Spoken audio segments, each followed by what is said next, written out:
fantastic result. And Sarina Wiegman, you know, what a record she's got now. I mean, her record in tournament football is astonishing. She clearly, Al, is exceptional what she does and the way that she goes about it. She seems to get the best out of whatever group of players that she's working with, and all credit to her, because they were. I don't think. The games that I watched, Al, and I haven't watched the whole tournament. I'm not going to sit here and say I did when I didn't. I watched them from sort of quarterfinals onwards, a few of them, and England weren't playing particularly great in a lot of those matches, but they got it done. They found another way. And do you know what? Before we go into a new Premier League season, which isn't far away now, I like the fact that when teams are playing against very good technical players, and we see a lot of this in the Premier League nowadays, where teams are playing a pass. When you get it forward, when you get it wide, and when you get it in the box, things happen in football. Games change. The whole direction of matches can. And England, despite perhaps technically being outdone, the Lionesses, they found a way. They dug in, and it's a great quality to have if you're very technical and very skillful. But I think it's a better one if you've got some guts and you've got some spirit. Maybe just think right away. You got me thinking about Gyökeres and Arsenal. Yeah. You know, Arsenal sometimes drive you mad overplaying. Now they know they've got a goal scorer in there. Get half a yard, get in.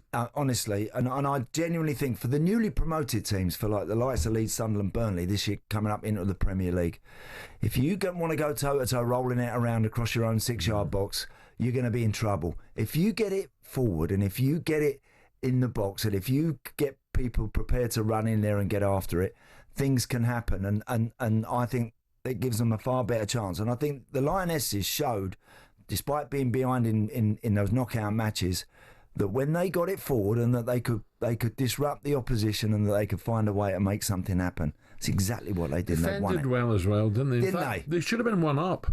The Spanish keeper makes a good save after the try to be too clever at the back. She got away with it. Correct. And then when Spain went one up, and I did see most of the first half. Second half I didn't.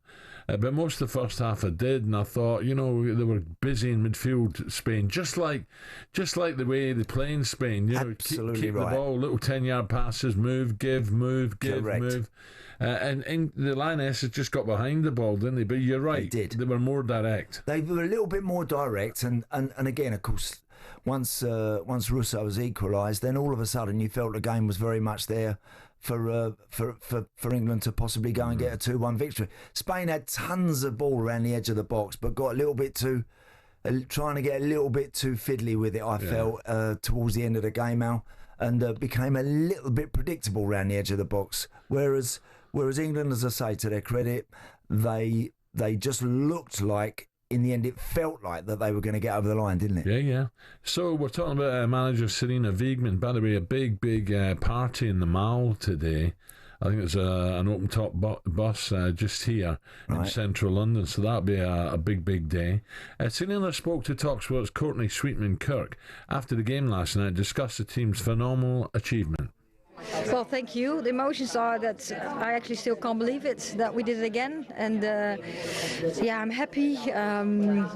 I think it still has to sink in. I'm really, really proud of the team and the staff, how we have done this together and how much work we have put in this.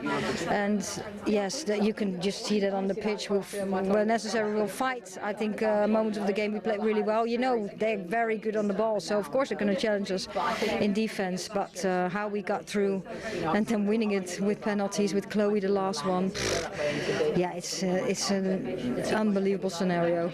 Sarina Wiegman there. By the way, just check that date. I think it might be a Downing Street appointment today, parade tomorrow. Just double check that. I'm sure they're all exhausted mentally, emotionally, every way, but they'll be delighted to get back and see their families, see their loved ones, and deservedly take centre stage for this time. That's what it is, and they've been very, very good at what they do. They've been an outstanding achievement. So one lioness, it's hard to pick one, but Wiegman will be forever grateful to Chloe Kelly, who yet again stepped up last night, won the tournament for England, just like she did against Germany at Wembley back in, was it 2022? So nice she had to do it twice, she joked to the camera shortly after the full-time whistle. She spoke to the media after the game, and she hit back against all her critics after a bit of a roller coaster season. There were a lot of tears at full time, especially when I saw my family, because those are the people that got me through those dark moments. And I'm so grateful to be out the back end. But if that's a story to tell someone that may be experiencing something the same, then tough times don't last. And just around the corner was a Champions League final, won that, and now a Euros final, won that. So thank you to everyone that wrote me off. I'm grateful. talkSPORT reporter Angelina Kelly caught up with a few fans after the game. Wow, what a night they've had last night. Safe to say they couldn't contain their excitement, and how could you blame them? Here with some more Lionesses fans. England have just won the second Euros. What were you going through during that game emotion-wise? Well, my mum couldn't even watch. She had to go and stand up by the toilets because she was going to have a heart attack. So she's in the stadium and had to go to the toilet? Absolutely. She couldn't stay in her seat. We've travelled 30 hours. We drove all the way through France yesterday. And we are just totally overwhelmed. We were there at Wembley when they won the last Euro, so we think we're their lucky charms. 100%, and it's worth every minute of that journey, isn't it? Yeah, absolutely. I'll do it again 1,000 times over.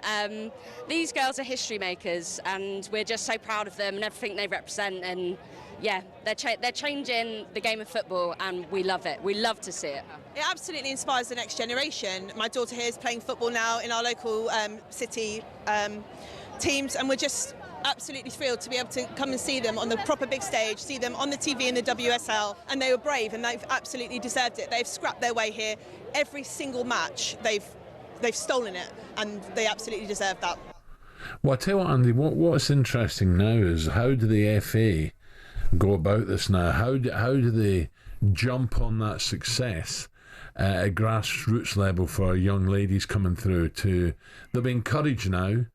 Can they find the money, the finances, sponsorship to make it easier and better and more structured so that England, Scotland, Ireland, Wales get better kids coming through? Well, listen, now is the time to do it. Now is the time to.